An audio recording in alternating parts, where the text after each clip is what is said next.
Ritual-ritual yang selama ini kita lakukan, yang hanya terbatas pada rutinitas saja, tapi tidak membawa kesadaran baru, saya kira perlu dipertanyakan. Akhirnya kita sekarang bisa jujur, oh pantesan selama ini saya sudah ngaji di sana, ngaji di sini, dapat ceramah ini, ceramah itu, kok saya masih tertutup. Tetapi selama ini kita tidak pernah ngaji rasa. Apakah kita diberi pengalaman untuk merasakan itu? Diberi semuanya. Karena kita tidak mungkin bisa mengimani itu kalau kita tidak mengalaminya.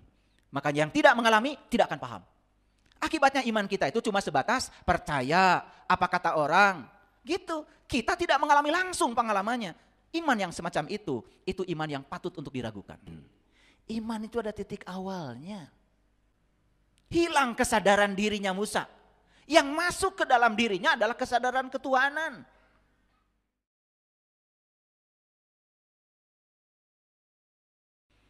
Assalamualaikum warahmatullahi wabarakatuh. Salam sejahtera untuk kita semua. Om Swastiastu, Namo Buddhaya, salam kebajikan, sampurasun. Rahayu Sagung Dumadi. Semoga seluruh makhluk hidup di semesta ini, baik yang kelihatan maupun yang tidak kelihatan, di setiap ruang dan waktu, di semua tingkatan, senantiasa hidup berbahagia dan terbebas dari segala penderitaan. Semoga kita semua sebagai makhluk cahaya yang dihadirkan ke semesta raya ini, berbadan raga, berbekal daya semesta, bisa menjadi sumber cinta, sumber kebahagiaan, sumber kasih sayang bagi semua makhluk. Mari kita rayakan hari baru ini dengan bertekad sekuat tenaga. Di sisa kehidupan kita tidak boleh lagi ada orang yang berkurang kebahagiaannya bertemu dengan kita. Tidak boleh ada lagi orang yang terluka dengan kata-kata dan tindakan kita.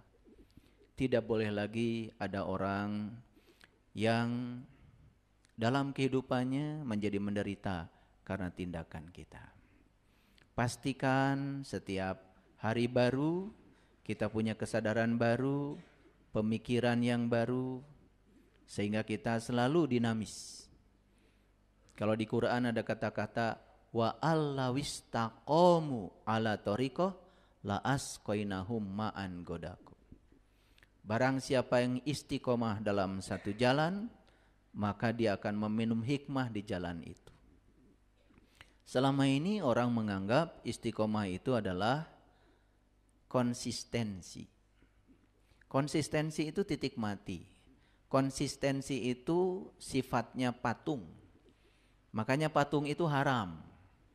Yang haram itu bukan wujud patungnya. Yang haram itu sifatnya. Patung diciptakan hari ini nunjuk ke sana. Besok masih ke sana. Lusa masih ke sana. Nah itu yang haram. Sifat yang tidak mau berubah, itu yang haram. Wujud patungnya, ya itu kan yang membuat manusia. Dan selama ini kita sangat benci pada wujudnya. Tetapi kita tidak pernah sadar kalau sifatnya melekat dalam diri kita. Jadi istiqomah itu bukan konsistensi. Istiqomah itu bukan konsisten. Kalau konsisten itu datar. Konsisten itu rata. Istiqomah itu dinamis. Dinamis. Wa allawistaqomu ala thoriqat la asqainahum ma'an godako. Barang siapa yang dinamis dalam perjalanannya. Nah, dinamis itu berarti perjalanannya penuh dengan kreasi, penuh dengan inovasi, ya, selalu menemukan cara yang terbaik supaya perjalanannya menyenangkan, menakjubkan, keren gitu. Oleh karena itu ya kita belajar. Banyak orang ilmunya tinggi tetapi masih terikat dengan pikiran-pikiran masa lalu. Pikiran-pikiran usang. Lalu ilmunya tidak menolong. Ada orang yang ilmunya tinggi tapi dia masih punya begitu banyak kemelekatan, cinta buta, ya. melekat kepada sesuatu yang tidak sepantasnya dia melekat. Makin melekat pada sesuatu, makin sulit melepaskannya. Ya sama seperti kalau tangan kita dilem, kuat sekali lemnya, melepaskan tangan kita dari sini sesuatu yang sulit. Nah, banyak juga manusia dalam hidup itu terus-menerus membangun kemelekatan. Melekat pada harta, melekat pada pasangan, melekat pada anak, melekat pada pekerjaan. Lalu tidak sadar kalau dia sebetulnya sedang memenjarakan dirinya sendiri dengan kemelekatan itu.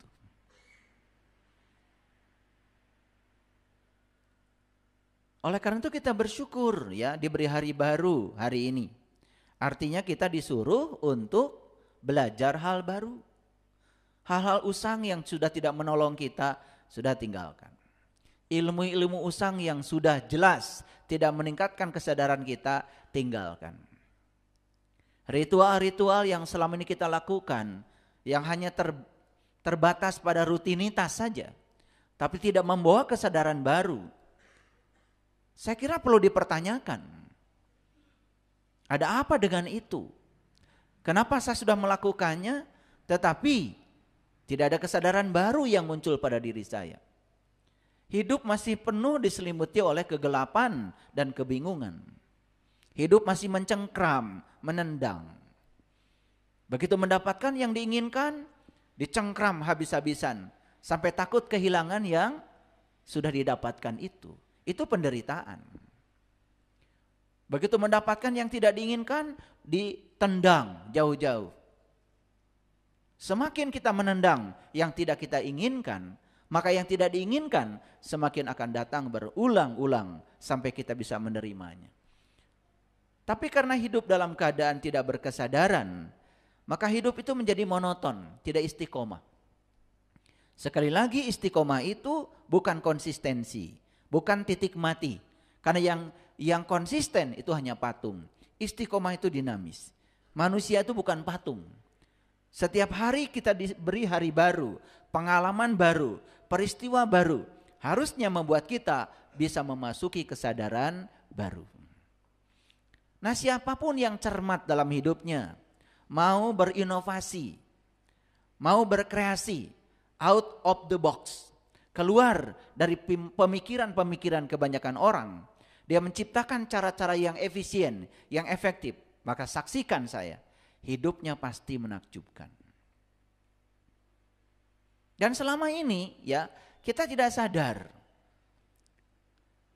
Karena kita menganggap segala hal yang terjadi dalam kehidupan kita itu dianggap takdir. Dianggap itu adalah turut campurnya Allah ke dalam kehidupan kita. Padahal Allah mengatakan jelas, semua rahmat datang dariku. Tetapi semua kekurangan, semua konflik, semua musibah, semua hal yang tidak diharapkan datangnya kepadamu dan itu datang berulang-ulang, itu dari hasil tanganmu sendiri. Makanya kita disuruh untuk belajar jujur, ya, jujur. Cuman selama ini sayang sekali kita sulit untuk bisa jujur pada diri sendiri. Oleh karena itu, mari kita awali kajian kita di pagi yang penuh berkah ini dengan menyampaikan penghormatan yang setinggi-tingginya kepada Sang Pemilik Semesta yang masih memberikan kesempatan kepada kita untuk belajar dengan memujinya, membaca hamdalah. Alhamdulillahi Rabbil Alamin. Mari kita awali kajian kita hari ini bersama-sama memohon ridho dan berkahnya. Semoga Allah hari ini mengalirkan energi dari ilmu pengetahuan yang akan meningkatkan kesadaran kita sehingga kita segera bangkit dari tidur panjang kita. Kita sapa asma Allah dengan kelembutan dan cinta seraya membaca basmalah. Bismillahirrahmanirrahim. Hari ini kajian kita tentang orang bodoh. Tapi orang bodoh menurut versi kitab suci. Bukan orang bodoh seperti yang kita tahu dari kebanyakan orang.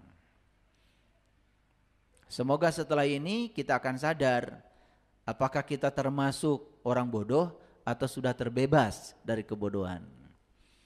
Oleh karena itu dibutuhkan satu kejujuran. Karena saya akan membacakan banyak ayat hari ini ya, untuk menyadarkan kita supaya kita terbebas dari segala kesalahan persepsi, kesalahan proyeksi, kesalahan interpretasi ya. Mari kita bebaskan ya pengetahuan lama yang usang, sekali lagi kita serap pengetahuan baru dan semoga kita bisa memasuki kesadaran baru.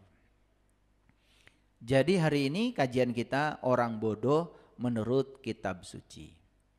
Karena kebanyakan di tempat ini itu dari keyakinan Islam, maka saya akan melihat orang bodoh dari sudut pandang Al-Quran. Ya, oke. Baik, kita mulai ya.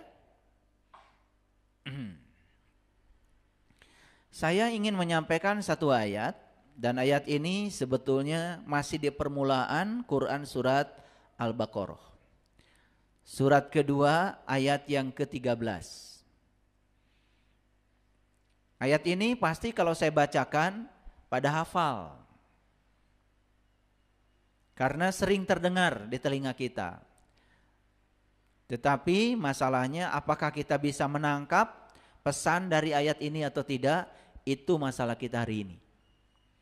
Izinkan saya untuk menganalisisnya, mengevaluasinya, sekaligus mensintesa pengetahuan ini sehingga mudah untuk dicerna oleh kita. A'udzubillahi minasyaitonirrajim. Bismillahirrahmanirrahim. Wa iza qila lahum aminu kama amanan nasu.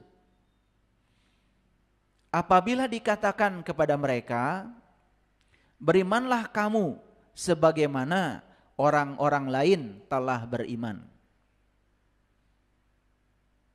Qalu anu'minu kama amanas sufaha. Lalu mereka menjawab, akan berimankah kami sebagaimana orang-orang bodoh itu telah beriman? Tangkap ya dialognya. Lalu Allah berfirman, ala innahum humus sufaha walakin la ya'lamun. Ingat kata Allah, sesungguhnya merekalah orang-orang bodoh, tetapi mereka tidak tahu. Bisa memotret dialog ini? Jadi Allah menyuruh mereka nih, kata Allah, berimanlah kamu sebagaimana orang lain telah beriman. Nah pertanyaannya harus digali dulu nih, siapa mereka itu? Gitu kalau ngaji ya, siapa mereka itu? Harus ketemu dulu supaya jelas alamatnya yang mau dibicarakan, objeknya jelas. Oleh karena itu maka ini yang disebut dengan ya berpikir analisis. Ya, makanya berpikir itu merupakan keterampilan hidup. Nah, orang yang pikirannya itu tidak bisa menganalisis, itu karena apa? Karena pikirannya sudah terdoktrin, terdogma. Pikirannya sudah tidak bebas. Akibatnya pikirannya kurang cerdas. Nah, sekarang kembali lagi pada dialog ini. Apabila dikatakan kepada mereka, berimanlah kamu sebagaimana orang lain telah beriman. Apa jawaban mereka? Akan berimankah kami sebagaimana orang-orang bodoh itu telah beriman? Oleh karena itu maka kita telusuri siapa mereka ini. Nah, untuk tahu siapa mereka itu, kita harus turun tuh ya ke bawah. Turun ke ayat 12, ayat 11, 10, 9, 8, 7 sampai ke ayat yang ke-6. Di situ batasannya. Nah, ayat yang ke-6 cerita apa itu? Ayat yang ke-6 itu cerita tentang ya orang-orang yang masih tertutup. Ya, saya tunjukkan ya. Saya tunjukkan ayatnya. Jadi saya stop dulu yang ini, kemudian sekarang Saya akan tunjukkan dulu ayat yang ke-6-nya supaya semuanya bisa ada pemanasan ya. Karena otak itu kadang-kadang perlu pemanasan untuk memahami. Ini agak serius ya ngajinya. Saya besarkan dulu ya supaya jelas. Ini ayat yang ke-6-nya. Cerita apa sih? Perhatikan. Innal lazina kafaru, sesungguhnya orang-orang yang tertutup, begitu ngajinya. Karena kalau itu tidak diterjemahkan tetap dalam bahasa Arab, kita jadi salah persepsi. Karena selama ini kita diajarkan kalau orang kafir itu orang lain. Kita diajarkan kita yang paling benar. Kan gitu. Lalu sering dengan mudah menyalahkan pihak lain. Oleh karena itu maka kalau menerjemahkan itu harus seluruhnya. Jangan sepotong-sepotong. Saya terjemahkan seluruhnya ya. Innal lazina kafaru, sesungguhnya orang-orang yang tertutup. Tertutup apa? Tertutup ini luas. Tertutup pemikirannya, tertutup penerimaannya. Bisa juga tertutup mata kolbunya, luas itu. Ya. Contoh orang yang tertutup seperti ini. Nih tertutup itu seperti ini. Coba orang yang mengepalkan tangan. Tangan saat dikepalkan tidak mungkin bisa mengambil apapun. Saya mau ngambil gelas, gak bisa. Saya mau ngambil air, gak bisa. Saya mau ngambil uang dari dompet, dari saku celana, gak bisa. Saya mau ngetik, gak bisa. Tangan terkepal itu cuma satu, bisanya nonjok. Makanya orang-orang yang tertutup kepalan tangannya, bisanya cuma nonjok. Gak bisa ngambil apa-apa. Tapi coba terbuka. Begitu terbuka, lihat tuh. Bisa membuka tutup gelas. Bisa mengangkat gelas. Bisa minum. Bisa memindahkan air dari gelas ke mulut. Kalau tangannya terbuka. Ngetik bisa. Pegang mouse ini bisa. Pegang HP bisa. Pada saat tangan terbuka. Nah, siapa orang yang tertutup? Biasanya orang tertutup itu orang yang merasa dirinya paling benar. Dan orang yang merasa dirinya paling benar jauh dari hidayah. Karena biasanya hanya siap mendengar, tetapi hanya siap didengar, tapi tidak siap mendengar. Orang yang merasa penuh, kayak gelas ini, tidak mungkin bisa diisi lagi. Orang yang merasa penuh tidak mungkin bisa diisi lagi. Hati-hati ya. Makanya kita kemanapun kalau mau belajar, syaratnya harus kosong. Gelas ini kalau tidak dikosongkan dulu nggak bisa diisi air baru. Apalagi ada tutupnya. Ya, sesungguhnya orang-orang yang tertutup sama saja bagi mereka. Dikasih ceramah, tidak dikasih ceramah, mereka tidak akan terbuka. Jadi ayat ini sedang memberikan satu ilustrasi kepada kita bahwa ya, orang-orang yang tertutup itu tidak mungkin tiba-tiba menjadi terbuka. Karena untuk bisa membuka itu tidak cukup dengan ceramah. Harus ada metodenya untuk membuka. Bapak Ibu berdiri di depan pintu, pintu sedang tertutup. Malah baca puisi. Wahai pintu, aku sudah berdiri di hadapanmu. Terbukalah. Gak waras kan? Pintu itu hanya bisa dibuka bukan dengan ceramah, bukan baca puisi. Ambil kuncinya, ya, masukkan ke gemboknya, cetrek, buka. Yang tertutup menjadi terbuka itu tidak bisa dengan cara berpuisi. Berceramah enggak bisa. Makanya ini mengatakan orang-orang yang tertutup ya sama saja. Dikasih ceramah, tidak dikasih ceramah tidak akan terbuka. Sama saja Anda berceramah di depan pintu.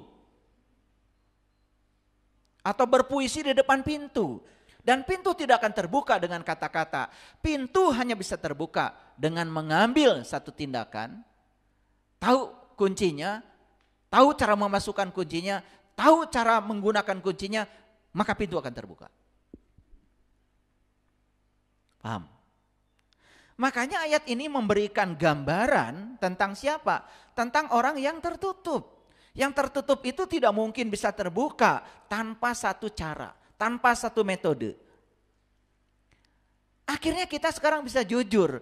Oh, pantesan selama ini saya sudah ngaji di sana, ngaji di sini, dapat ceramah ini, ceramah itu, kok saya masih tertutup. Paham ya?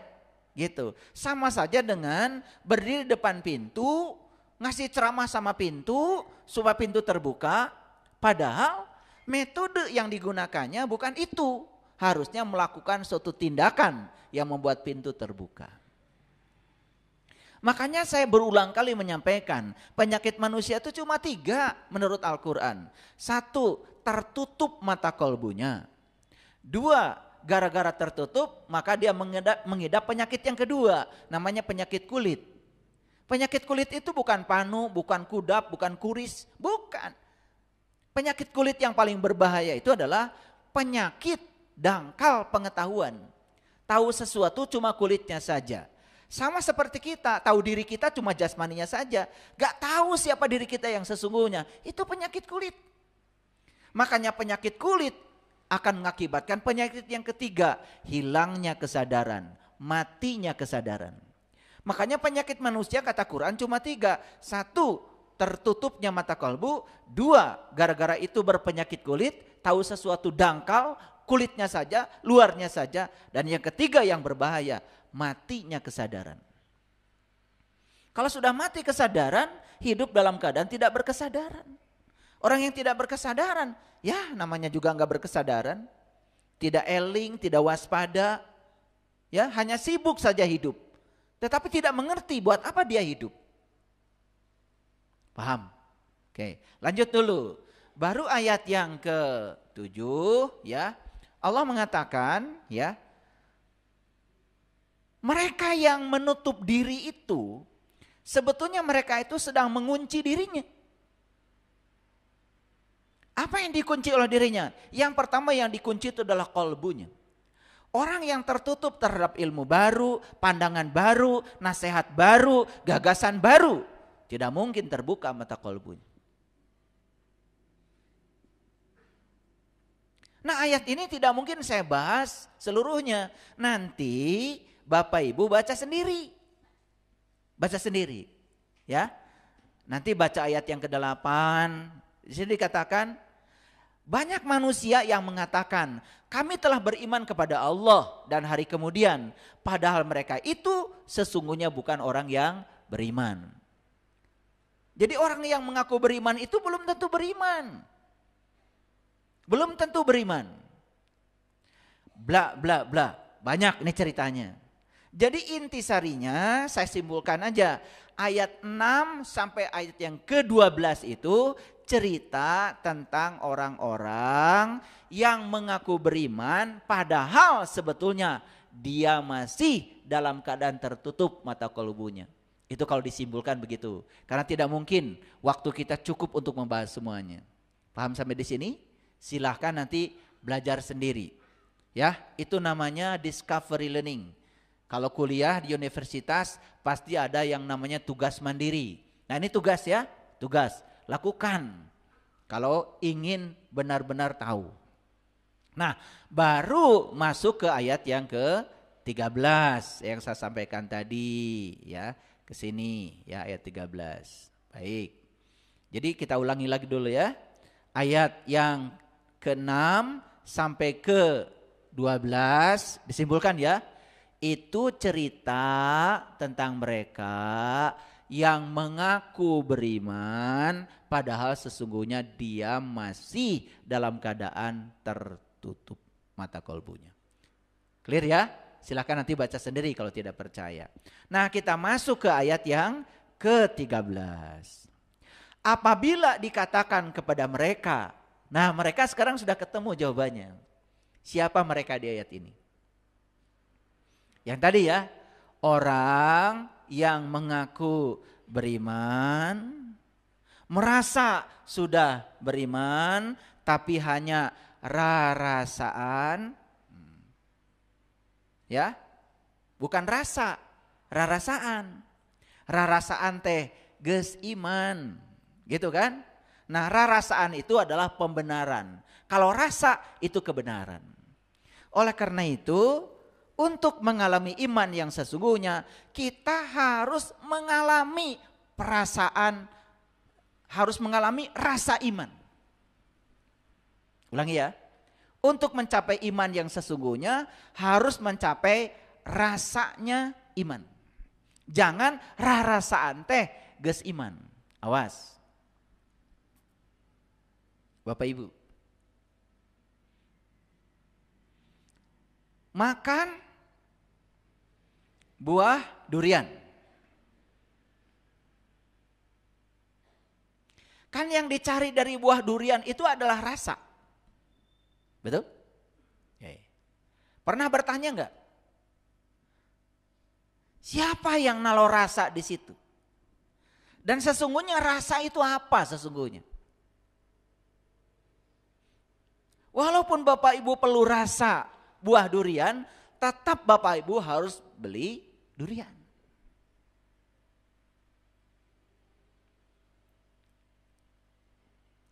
Masuk ke toko buah, Pak, Bu, saya mau beli rasa durian.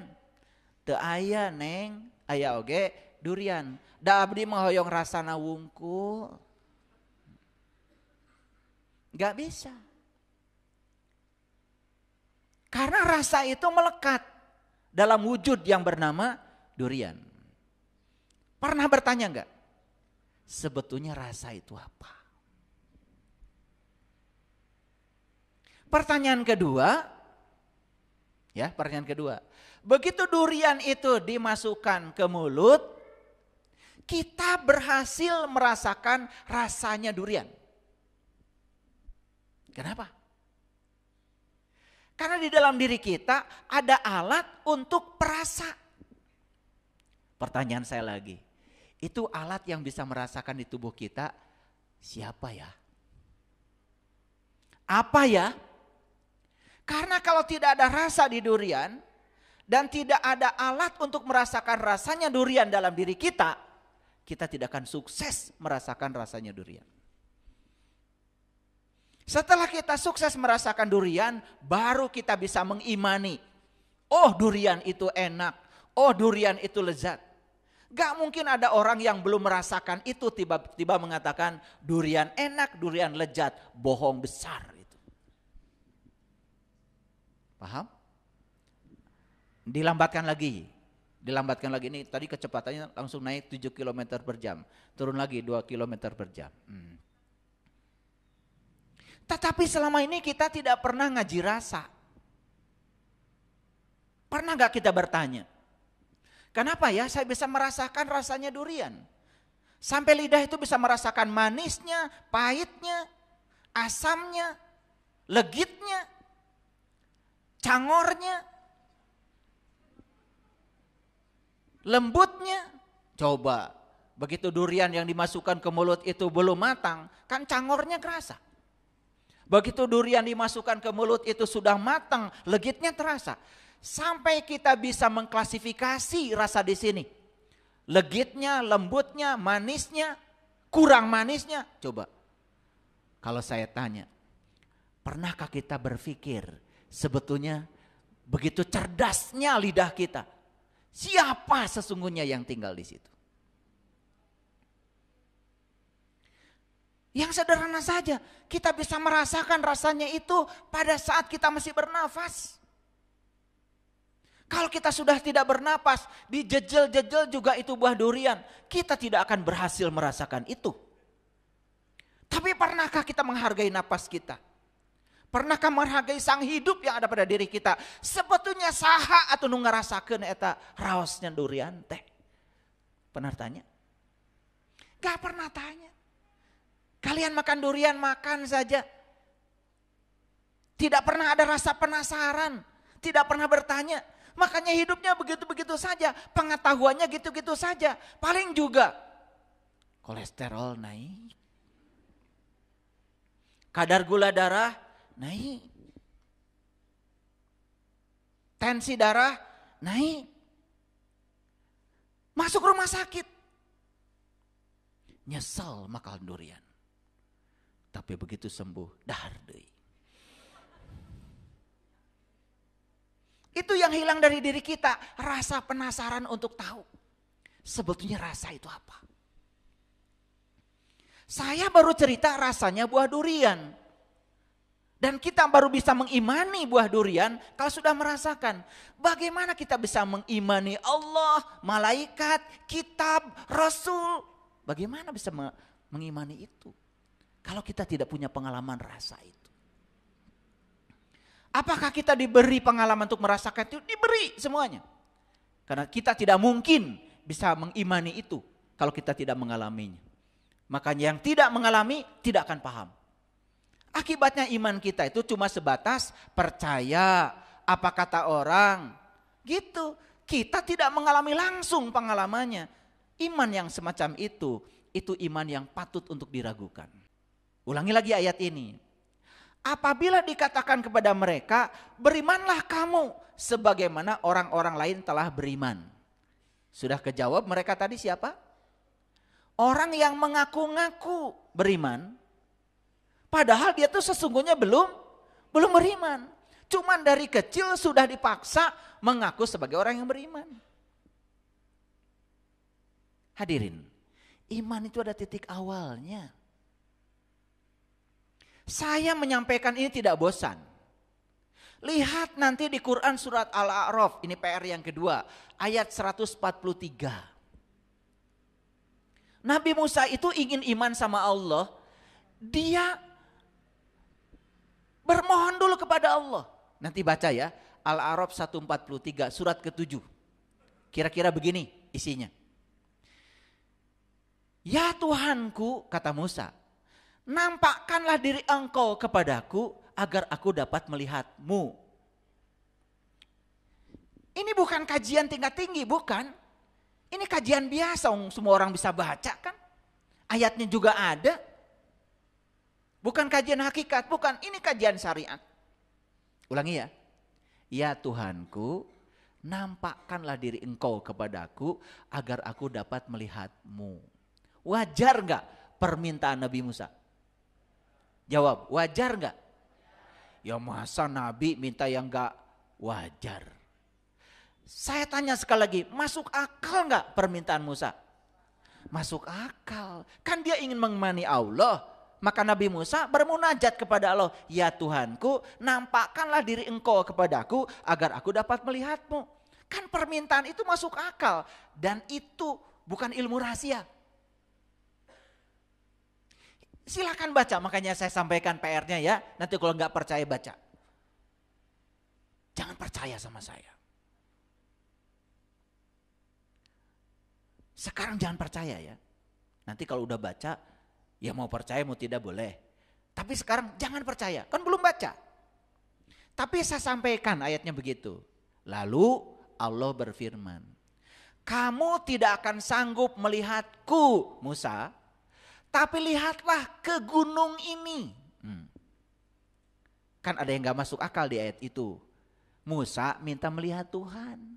Malah Tuhan bilang kepada Musa, kamu lihatlah gunung ini. Itu mutasabihat itu. Jelas kata gunung di situ bukan cerita gunung Galunggung, gunung Merapi, bukan. Masa disuruh Musa minta melihat Tuhan, malah Tuhan nyuruh Musa melihat gunung. Gunung itu adalah lambang dari ketinggian. Melihat dari gunung pemandangannya luas. Melihat dari gunung pemandangannya indah. Tapi untuk sampai di puncak gunung syaratnya cuma dua. Satu ngos-ngosan, dua kepleset. Tapi hadiah ngos-ngosan dan kepleset itu adalah hawa yang sejuk dan pemandangan yang indah. Maka melihat dari ketinggian itu luas. Allah sudah menyuruh Musa, cuma luaskan dulu pengetahuanmu. Luaskan dulu kesadaranmu, begitu. Sejukkan dulu batinmu, begitu. Itu pesannya begitu. Kemudian di ayat selanjutnya, kemudian Allah bertajali, menampakkan diri kepada Musa. di gunungnya Musa. Berarti di kondisi spiritualnya Musa. Musa yang sejuk, Musa yang luas. Itu di situ Allah baru bertajalli kepada Musa. Begitu bertajalli kepada Musa, lalu gunungnya hancur. Musanya jatuh pingsan. Yang disebut dengan gunung hancur itu bukan gunung itu hancur. Fana. Hilang kesadaran dirinya Musa. Yang masuk ke dalam dirinya adalah kesadaran ketuhanan. Itu yang namanya pengalaman tauhid. Di situ Musa mengalami la ilaha illallah, la ilaha illa huwa, la ilaha illa anta, la ilaha illa ana.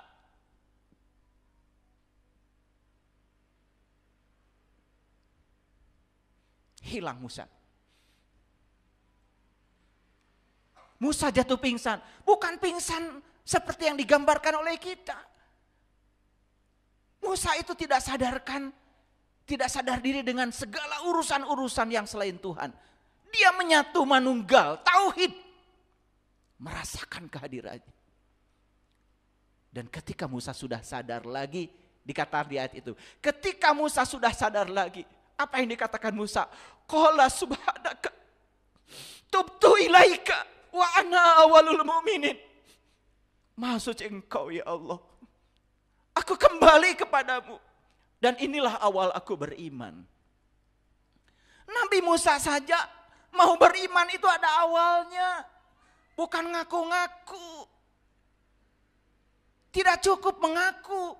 Bagaimana kalau tidak diaku? Karena kita harus merasakan pengalaman langsung. Bagaimana kita bisa bilang durian itu lezat, durian itu manis, durian itu wangi. Kalau Anda belum pernah menyentuhnya. Silakan hadirin, baca ayat itu. Saya kalau baca ayat itu enggak tahan, pengen menangis. Terutama di akhir ayat itu Nabi Musa mengatakan, Qala subhanaka tubtu ilaika wa ana awalul mu'minin. Maha suci Engkau ya Allah. Aku bertobat kepadamu, aku kembali kepadamu. Dan inilah awal aku beriman. Nabi Musa yang sudah bertajalli kepada Allah. Allah sudah bertajalli pada dirinya Musa. Itu saja tidak mengatakan dirinya orang beriman. Ini awal aku beriman. Dan beliau tidak mengatakan aku orang beriman, tidak. Ini awal aku beriman. Hadirin. Apakah kita sudah mengawali iman itu? Seperti yang diajarkan surat Al-A'raf ayat 143. Apakah kita cukup mengaku-ngaku? Cukup? Sekarang terjawab siapa mereka itu? Terjawab siapa mereka itu? Dikatakan kepada mereka, berimanlah kamu sebagaimana orang lain telah beriman. Mereka menjawab, akan berimankah kami sebagaimana orang bodoh itu telah beriman. Orang yang mengaku beriman, orang yang merasa sudah beriman, padahal dia belum beriman. Disuruh beriman beneran sama Allah, malah menyebutnya, haruskah aku beriman sebagaimana orang bodoh itu telah beriman. Tetapi Allah menjawab, ala innahum humus sufaha walakin la ya'lamun. Ingatlah, sesungguhnya kamulah yang bodoh. Cuman kamu tidak tahu. Ketangkap? Jadi siapa orang bodoh di sini? Siapa orang bodoh? Orang bodoh itu orang yang mengaku-ngaku beriman, padahal tidak. Padahal bukan, cuma ngaku doang. Maka di Quran dikatakan orang bodoh. Beda enggak? Orang bodoh menurut kitab suci dengan orang bodoh menurut masyarakat luas. Kan menurut masyarakat luas orang bodoh itu yang gak sekolah. Betul? Orang bodoh itu yang tidak kuliah, yang tidak punya gelar. Kan begitu. Dan dikiranya masyarakat menganggap orang yang gelarnya sederet itu orang yang tidak bodoh. Paham ya? Padahal menurut kitab suci bisa jadi termasuk orang yang bodoh. Apalagi ketika ilmu yang tinggi itu malah membuat dia seperti ini. Bukan semakin terbuka, malah semakin tertutup. Merasa paling bisa, merasa paling tahu. Makin bodoh. Ngajarin orang yang kayak gitu tuh yang paling susah. Ngajarin orang yang tidak tahu, tetapi dia tidak tahu bahwa dia tidak tahu. Tetapi dia sok tahu, seperti orang yang tahu. Tiap hari kerjaannya memberitahu. Padahal dia juga tidak tahu. Cuma dia tidak tahu kalau dia tidak tahu. Ngasih tahu yang semacam itu sulit. Yang gampang dikasih tahu itu orang yang tidak tahu. Tapi dia tahu kalau dia tidak tahu. Gampang dikasih tahu. Karena dia tahu kalau dia tidak tahu, dia membuka dirinya. Kepalan tangan keangkuhannya dilepaskan. Ajarkan saya pengen tahu. Makanya belajar spiritual itu hadirin harus umi. Belajar spiritual itu harus umi. Awas, mengartikan Nabi Muhammad itu Nabi yang umi, hati-hati. Kan selama ini kita mengartikan Nabi Muhammad, Nabi yang umi itu gak bisa baca, gak bisa tulis, begitu? Awas. Jangan menghinakan Nabi kita sendiri. Nabi kita itu saudagar, pebisnis. Tidak mungkin saudagar, pebisnis tidak bisa baca tulis. Karena tidak mungkin secara syariah beliau melakukan bisnis, transaksi tanpa ada tulis menulis. Bahkan dalam hadis-hadis dikatakan justru beliau itu sangat hati-hati ketika berbisnis, bertransaksi, hitam di atas putih. Berarti beliau nulis dong. Berarti beliau bisa baca dong. Nah, uminya beliau tuh di mana? Dalam rangka ini. Umi itu artinya untuk mencapai pengalaman rasa tidak perlu pengetahuan tentang baca tulis. Gak perlu itu. Karena apa? Mata yang dipakai pun bukan mata yang ini. Namanya mata kolbu. Bahkan orang yang tidak sekolah pun bisa. Syaratnya apa? Syaratnya jujur pada diri sendiri. Oh, ternyata saya tidak tahu. Dan sekarang saya tahu kalau ternyata saya tidak tahu. Itu aja. Kejawab sekarang orang bodoh? Siapa orang bodoh? Ini ngajinya sudah mengambil lompatan yang luar biasa ini. Ini lompatan kejujuran yang luar biasa.